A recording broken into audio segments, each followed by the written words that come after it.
Louvado seja o nome de Jesus. Eu cumprimento os irmãos com a paz do Senhor. É um motivo de alegria estarmos aqui.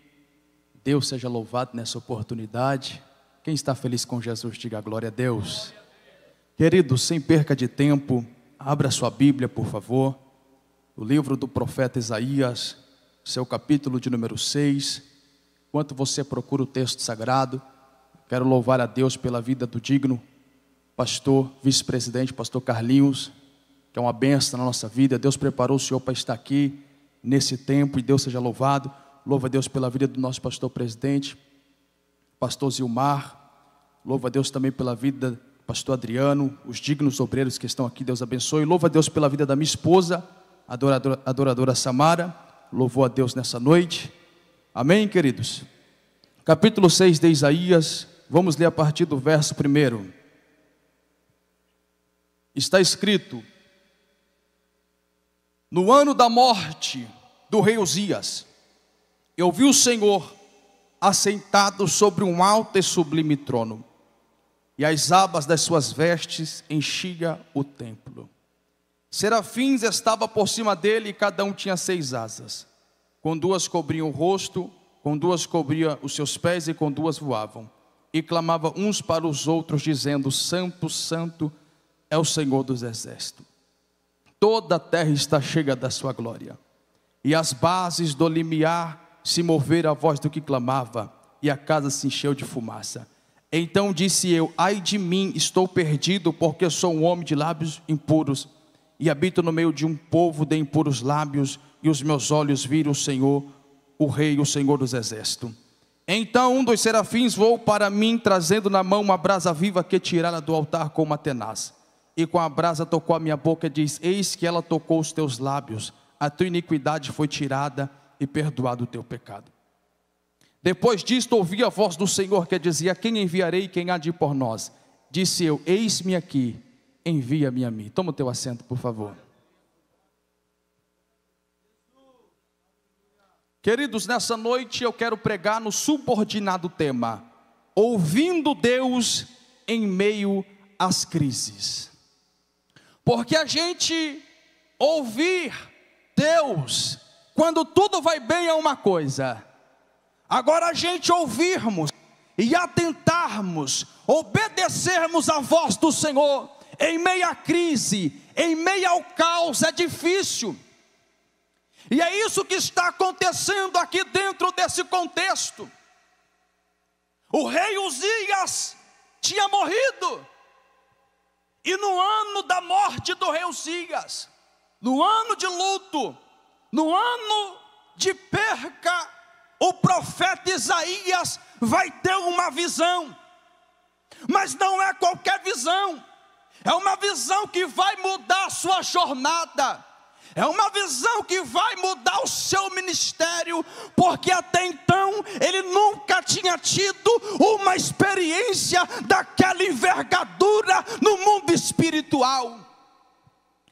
Muitos dizem que aqui é a chamada do profeta para o ministério profético, mas não, porque no capítulo de Isaías, capítulo de número 1, está escrito, Isaías capítulo de número 1, verso 1, está escrito assim: visão de Isaías, filho de Amós, que ele teve a respeito de Judá e Jerusalém, nos dias, ele teve essas visões nos dias de Uzias. E aqui o contexto ao qual fiz menção é na morte do rei Uzias. Então o profeta Isaías já vem profetizando. Isaías já vem anunciando.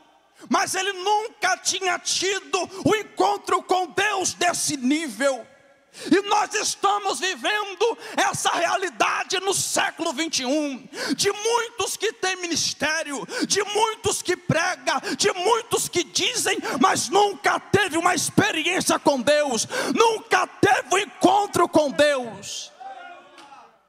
Deus está dizendo assim: eu vou marcar um encontro contigo. Eu vou marcar um encontro para mudar a história. Ele teve aquela experiência com Deus. E a Bíblia diz que ele viu o Senhor assentado sobre um alto e sublime trono. Trono, cadeira, fala de posição. Preste atenção que o rei Uzias tinha morrido. O trono da terra estava desocupado. Mas quando ele olha para o céu, o trono da glória estava ocupado. Era Deus dizendo: na terra o homem pode perder o governo, na terra o homem pode perder a posição, mas eu continuo no governo, eu continuo no controle. Deus continua no governo, Deus continua no controle, e nada sai do controle de Deus na sua vida. Ele viu o Senhor assentado sobre um alto e sublime trono. As suas vestes, as abas das suas vestes enchia todo o templo. O texto diz que serafins estavam acima do Senhor, e cada um tinha 6 asas. Quantas asas? Com 2 cobriam o rosto, com 2 asas cobriam os pés, sinal de reverência. E com 2 asas eles voavam clamando: Santo, Santo, Santo é o Senhor dos exércitos. Toda a terra está cheia da sua glória. E quando os serafins clamam, os umbrais das portas vão se mover. A casa se enche de fumaça. E quando ele contempla essa visão, ele vê Deus, ele vê os serafins, ele vê a casa se enchendo de fumaça. Está escrito que ele olhou para ele mesmo, porque não tem como eu ter um encontro com Deus e não olhar para mim mesmo. Quando ele vê Deus, ele olha para ele mesmo e diz assim: ai de mim, que sou um homem de impuros lábios, habito no meio de um povo de impuros lábios. Ele está comparando ele com o povo, dizendo: eu tenho os lábios impuros, eu habito no meio de um povo de impuros lábios. Ele estava dizendo: eu sou profeta, mas eu estou igual ao povo. Eu sou profeta, mas eu estou igual à multidão. E nós estamos vivendo isso na realidade do século 21. Mas Deus está dizendo: tu é profeta, tu é profetiza, tu é diferente, e eu vou mudar a tua história. Ele olha para ele mesmo e diz: ai de mim, que vou perecendo, porque os meus olhos viram o Senhor. E quando ele diz isso, um dos serafins com uma tenaz vai até o altar com a tenaz e tira uma brasa viva. E com aquela brasa vou até o profeta Isaías e coloca a brasa nos lábios do profeta. E diz assim: eis que a tua iniquidade foi tirada, e expiado foi o seu pecado. Depois que os lábios deles são purificados, a iniquidade é tirada. Oh glória, está escrito que ele ouve a voz de Deus falar: a quem há de ir por nós, a quem enviarei? Entenda o texto, que ele ouviu a voz de Deus depois que os lábios foi purificado. Está escrito: os lábios foi purificado. Depois disso ele ouviu a voz de Deus. Nós não vamos ouvir a voz de Deus de qualquer jeito. Nós não vamos ouvir a voz de Deus de qualquer maneira. Tem muita gente que não está apta para ouvir a voz de Deus. Tem muito obreiro que não está apto para ouvir a voz de Deus. Tem muito jovem que não está apto para ouvir a voz do Senhor. Mas Deus está dizendo: eu estou procurando obreiro que esteja apto, eu estou procurando homem que esteja apto, mulher que esteja apta para ouvir a minha voz. Oh glória! Deus está procurando pessoas aptas para ouvir a sua voz. 1 Samuel capítulo de número 3, verso de número 1, está escrito: o jovem Samuel servia ao Senhor. Porque não tem como eu ouvir a voz de Deus sem servir ao Senhor. Está escrito que ele servia ao Senhor no templo, perante Eli. Naqueles dias a palavra do Senhor era muito rara, as visões não eram frequentes. Samuel está vivendo dias de uma escassez espiritual. A palavra era difícil, a palavra era rara, as visões não eram frequentes. Mas está escrito que antes que a lâmpada do templo apagasse, Deus desce. Deus está dizendo: em meio à crise espiritual, eu estou procurando Samuel. Em meio à crise espiritual, eu estou procurando quem está apto para ouvir. E está escrito que a voz de Deus ecoou no templo, e a voz de Deus dizia assim: Samuel, Samuel, Samuel. Está escrito que o menino não conhecia, não tinha familiaridade com a voz do Todo-Poderoso. Nós estamos vivendo uma realidade de muitos que não têm mais familiaridade com a voz de Deus, de muitos que não têm experiência com Deus. E Samuel confunde a voz de Deus com a voz do homem. Oh glória! Samuel, em meio àquela escassez, os filhos de Eli eram sacerdotes. Está escrito na Bíblia que eles eram sacerdotes de Deus, mas eles não conheciam ao Senhor. E o que adianta exercer o sacerdócio?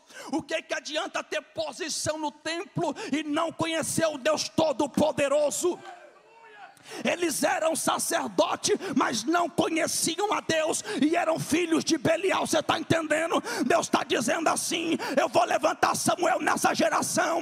Eu vou levantar Samuel para confrontar o pecado. Samuel, Deus vai levantar na Macominácia. Eu sinto uma presença aqui nessa noite. Você prestou atenção no texto nessa noite? Ouvindo Deus em meio às crises. Gênesis capítulo de número 6. Está escrito: como se foram multiplicados os homens na terra, e lhes nasceram filhas. Vendo os filhos de Deus que as filhas dos homens eram formosas, tomaram para si mulheres, as que entre todas mais lhe agradaram. Então disse o Senhor: o meu espírito não agirá para sempre no homem, pois este é carnal, e os seus dias serão 120 anos. Viu o Senhor que a maldade do homem se havia multiplicado na terra, e que era continuamente mal todo o desígnio do seu coração. Disse o Senhor: farei desaparecer da face da terra o homem que criei, o homem, o animal, os répteis, as aves do céu, porque me arrependo de o as ver feito. Preste atenção agora. Porém, Noé achou graça diante do Senhor, dentro de uma geração corrompida, dentro de uma geração pecaminosa. Deus achou Noé, Deus achou um homem, Deus achou um homem que temia o Senhor. Deus está dizendo: eu estou procurando homens fiéis, eu estou procurando mulheres fiéis, dentro de uma geração corrompida. Noé era homem justo, íntegro entre os seus contemporâneos. Entre os seus contemporâneos, Noé andava com Deus. Meu Deus do céu, a terra estava corrompida à vista de Deus e cheia de violência. Em meio a uma terra corrompida, Deus já achou um justo. Então disse Deus a Noé: resolvi dar cabo a toda a carne, porque a terra está cheia de violência dos homens. eis que os farei perecer juntamente com a terra. Agora, faze uma arca de tábuas desse cipreste, nela farás compartimento, e a calafaterás com betume por dentro e por fora. Deus acha o homem justo, e Deus entrega um projeto na mão de Noé. Só que aquilo que Deus entrega na mão de Noé, pastor Carlinhos, Noé tem que executar, porque é questão de sobrevivência. Se Noé não executa o que Deus está colocando na mão dele, ele vai perecer com o povo. E Deus está dizendo assim: é questão de sobrevivência. Eu entreguei algo na sua mão, mas é questão de sobrevivência. O projeto que Deus entregou nas tuas mãos tem que ser executado.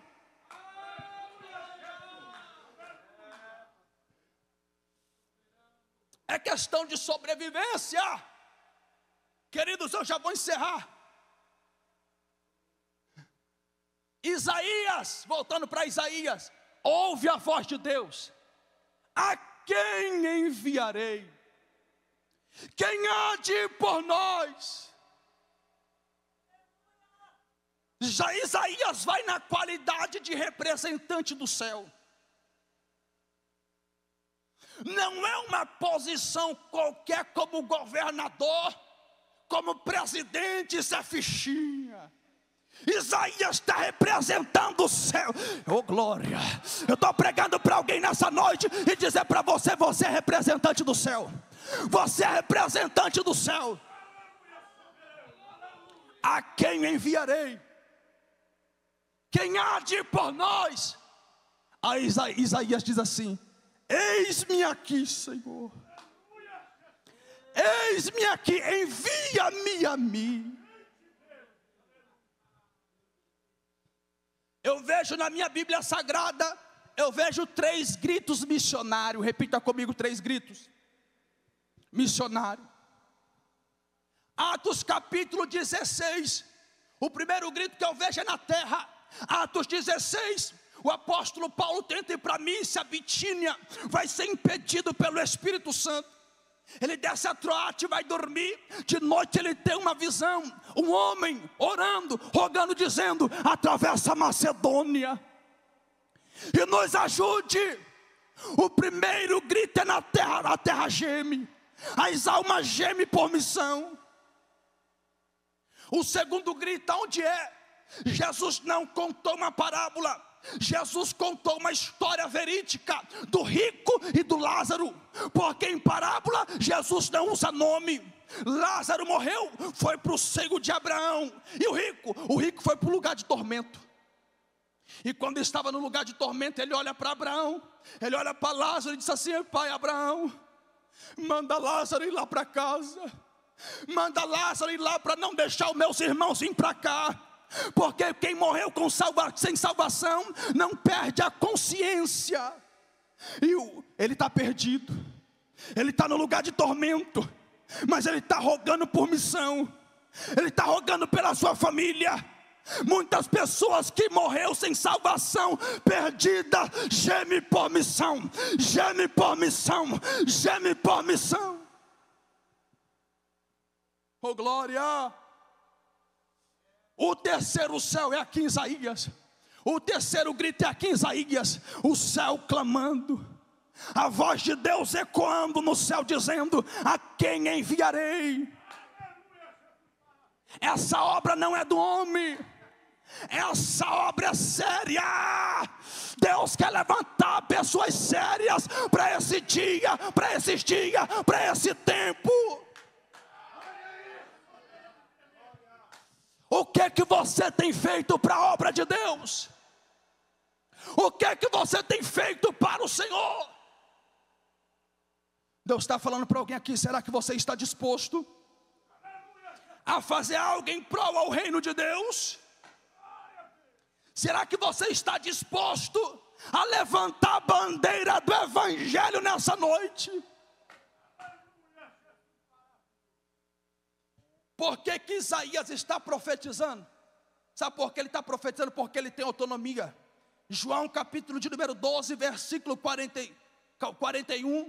está escrito: isto disse Isaías, porque viu a glória dele e falou a seu respeito. Isaías teve um encontro com Deus, e através do encontro o sermão de Isaías vai mudar, a história de Isaías vai mudar. E Deus está dizendo assim: eu vou levantar profeta dentro dessa escassez espiritual. 2 Crônicas capítulo 15 verso 3. Ora, por muito tempo Israel esteve sem o verdadeiro Deus, sem sacerdote que o ensinasse e sem lei. Salmos 74 verso 11. Não vemos mais as nossas insígnias, não há mais profeta, nem há entre nós alguém que saiba até quando isto durará. Amós capítulo de número 8. Eis que vem dias, diz o Senhor Deus, em que enviarei fome sobre a terra, não fome de pão, nem sede de água, mas de ouvir a palavra do Senhor. Apocalipse. Porque dizes: rico sou e estou enriquecido e de nada tenho falta, e não sabes que és um coitado, miserável, pobre, cego e nu. Quantas pessoas hoje em dia que têm uma visão antropocêntrica, olha para si mesmo e diz: eu estou bem. E como é que está a sua vida diante de Deus? Como é que está o seu particular diante de Deus nessa noite? É necessário nós pregarmos, porque nós estamos vivendo tempos difíceis, de escassez espiritual. Muitos vêm no templo, mas vêm como se Deus não estivesse aqui nesse lugar. Irmão, sabe por que eu prego sobre missão? Porque eu tenho propriedade para falar sobre missão. Há 10 anos atrás eu estive fazendo missão, eu estive no país da Argentina. Há 10 anos atrás eu estive no Paraguai fazendo missão. Não foi aqui por Camboriú, na época eu morava no interior de São Paulo. E quando eu cheguei na Argentina, o pastor falou assim: Felipe, nós estamos vivendo tempos aqui, a qual o Brasil viveu na década de 70 e 80. Nós estamos vivendo aqui o primeiro amor. E eu falei assim: por quê, pastor? Ele falou assim: Felipe, muitas pessoas que estão recebendo a palavra estão sendo impactadas pelo evangelho. Tem gente aqui que nunca ouviu falar de Jesus. Ele falou assim: lá no Brasil, hoje em dia é difícil você ouvir falar de alguém que nunca ouviu falar de Jesus. Mas sabe qual que é a diferença da Argentina para o Brasil? Pelo menos no lugar que eu estive, é porque lá o povo está vivendo o primeiro amor. Ele falou assim: no Brasil, muitos têm se familiarizado com os templos. Muitos têm da igreja como se fosse costume. E ele falou assim: é necessário a igreja voltar ao primeiro amor. É necessário nós voltarmos a viver. É necessário nós voltarmos a viver aquilo que a igreja viveu na década de 80. Ele falou. Eu sou de 95, igreja. E eu fui buscar o que aconteceu na década de 70, 80 e 90. Então fui perguntar para os pastores da velha guarda. E eu perguntei para o meu pai, falei: pai, o que aconteceu na década de 80? Ele falou assim: filho, era um tempo que muitas das vezes nós andávamos no meio da rua. E muitas das vezes só de cumprimentar o irmão com a paz do Senhor e pegar na mão do irmão, nós sentíamos a presença de Deus, era renovada em línguas estranhas no meio da rua. Um tempo que nos louvores da harpa cristã, pessoas eram batizadas com o Espírito Santo. Sabe por quê? Porque a responsabilidade não ficava somente sobre o pastor, ou sobre o pregador. Tempo em que jovens buscavam 3, 4 meses no monte, jejum e oração para ser batizado com o Espírito Santo. Mas nós estamos vivendo dias a qual a responsabilidade fica sobre os obreiros, sobre a liderança, sobre o pastor. E quando a gente precisa de uma bênção, de uma vitória, nós vemos aqui: pastor ora, pastor pede. Só que você tem livre acesso. Se coloque sobre os seus pés, por favor, nessa noite. Louvado seja o nome de Jesus. Pastor, posso orar? Eu vou orar por você agora. Quem toma posse dessa palavra, diga glória a Jesus. Oh glória, estou sentindo a presença de Deus aqui nessa noite. Eu estou sentindo a graça de Deus aqui nessa noite. Jesus está mudando a história de pessoas aqui nesse lugar. Jesus está curando pessoas aqui nesse lugar. Senhor Jesus, o Senhor é poderoso. Eu sinto a tua presença aqui.